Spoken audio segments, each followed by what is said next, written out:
안녕하세요, 검은가인입니다. 이번 스타터 빌드인 반동의 독성 혼합물의 2차 빌드업까지 완료되었습니다. 2차 빌드업에서 몇 가지 소소한 변경사항이 있어 이 부분만 빠르게 설명하고 그동안 받았던 여러 질문들을 모아 정리하는 시간을 가지려 합니다.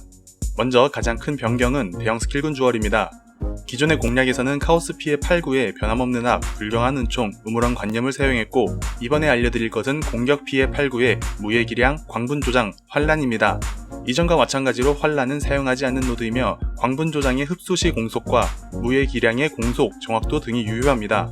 환란 대신 파괴자, 전투 장려, 파괴의 원동력 등을 이용해도 좋습니다. 플라스크 전미어에서 공속을 챙길 수 없게 되어 기존보다 많이 낮아진 공속을 대형 스킬군 주얼에서 최대한 챙겨주었습니다. 또한 정확도를 추가로 챙길 수 있어 정밀함의 레벨을 더 낮출 수 있고 이로 인해 점유하는 생명력이 낮아져 약간의 생존에도 도움이 됩니다. 흡수를 하는 조건만 된다면 카오스피의 주얼보다 더 높은 DPS를 가질 수 있으며 이 다음 설명드릴 의미의 빛 주얼과도 연관성이 있습니다. 두 번째로 신비한 매력 노드 위 주얼 칸에 장착하는 의미의 빛 주얼입니다. 카오스 피해를 사용하며 대략 130% 이상의 카오스 피해를 얻을 수 있습니다. 이로 인해 카오스 피해 수치가 높아져 대형 스킬군 주얼의 카오스 피해의 효율이 약간 감소하게 됩니다. 이 주얼을 최대한 활용하기 위해 시작 지점 노드를 아래가 아닌 위쪽으로 올렸으며 기존보다 2포인트를 더 사용하며 기대 효과는 카오스 피해 30%, 투사체 피해 36% 등이 있습니다. 투사체 피해는 중독들과는 관련이 없지만 독풀의 명중 피해량이 높아져 흡수 캡에 도달하기 쉬워지는 장점이 있습니다. 마지막으로 소형 스킬군 주얼의 지속되는 평정을 이용합니다. 피격 시 인내 충전을 얻을 수 있는 옵션으로 한결 더 단단한 탱킹이 가능해지며 레어 주얼 대신 사용해야 하기에 DPS가 약 5% 정도 하락할 수 있습니다.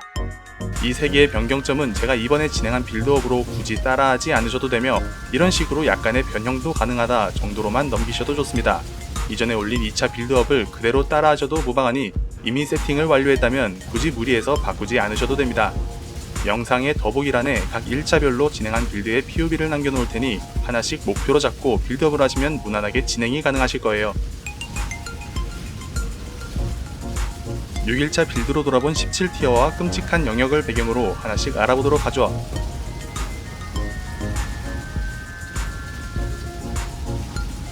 이번 시즌 들어 가장 많이 받은 질문이기도 한데 선대의 환영을 사용하는 이유는 원소 상태 이상의 면역이 되기 위함입니다. 치명적인 상태 이상으로는 감전, 냉각, 동결 3가지로 이를 마감한 저도 체감은 클 거예요. 우선 판테온을 염수왕으로 하신 뒤 영원 수확으로 동결 긴급 회피, 냉각 효과 감소를 챙겨주세요. 그 다음 플라스크의 기절 긴급 회피를 감전 긴급 회피 또는 감전 효과 감소로 사용하시면 선대의 환영과 비슷한 효과를 얻으실 수 있습니다. 간단하게 은총 대신 원소의 순수함을 그대로 사용하는 방법도 있지만 아무래도 은총을 포기하기 어려워 많이들 문의해 주셨어요.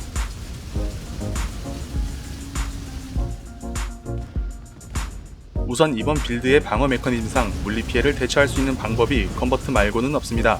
오링크라도 번개 도성과 여명 분쇄기를 빠르게 넘어갈 수 있으면 생존에 큰 도움이 될 거예요. 죽지 않고 매핑해서 레벨을 올리면 그것 또한 스펙업의 일종입니다.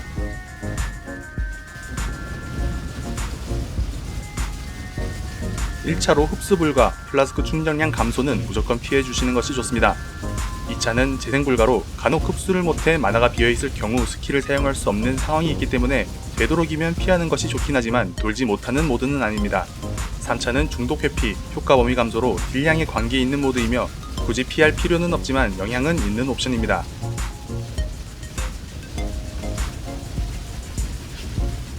못 쓸 건 없습니다만 생플라를 2개 써야 부족함이 없을 거예요. 또한 3개의 매직 플라스크에서 마피로 얻는 이득이 매우 적기 때문에 밸류에 비해 성능을 끌어올릴 수 없는 빌드입니다. 마피를 꼭 사용하고 싶으시다면 다른 빌드로 넘어가는 것이 훨씬 좋은 가치를 가집니다.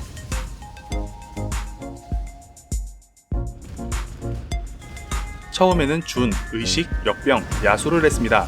준에서는 제작법 해금과 장막 오브 파밍을 목적으로 했고 의식과 야수는 로또성 잭팟을 기대하며 맵 등반을 했죠. 의식에서 나오는 대악마 투구를 구할 수 있으면 제조업계를 통해 템 레벨을 84 이상으로 올려 적당한 가격에 판매하기도 했습니다. 야수는 검은 모리건을 비롯한 값이 나가는 야수를 목적으로 했으나 그다지 큰 수익은 낼 수 없었습니다. 어느정도 빌드가 정리된 이후에는 준과 야수를 빼고 이계랑 금고를 넣었습니다.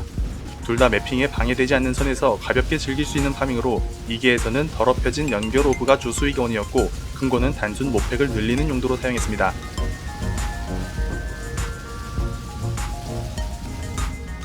시간의 파도 생플라 충전 3 기준으로도 부족한 것은 어쩔 수 없는 부분입니다. 지난 공략 영상에서 생플라 한 개만 사용해도 매핑에서는 마르지 않으며 보스전에서는 제자리 공격 시 부족하겠지만 무빙이 반드시 동반되기 때문에 큰 부족함을 느끼지는 않을 거예요 라고 말한 부분이 있습니다. 이 부분은 기회 비용을 생각해 세팅을 했습니다. 생플라 2개를 사용한다면 3색 플라스크 세팅 시 이속이 부족하게 되고 비스무트를 사용하자니 탱킹이 아쉬운 상황이 됩니다.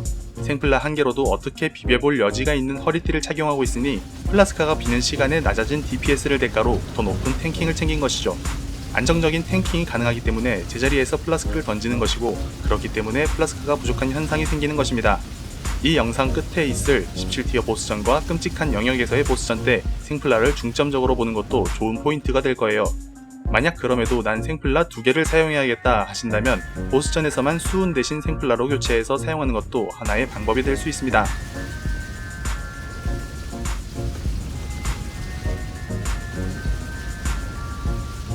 이상 자주 받는 질문에 대한 정리를 마치며 추가로 궁금한 점이 있으면 댓글을 남겨주세요.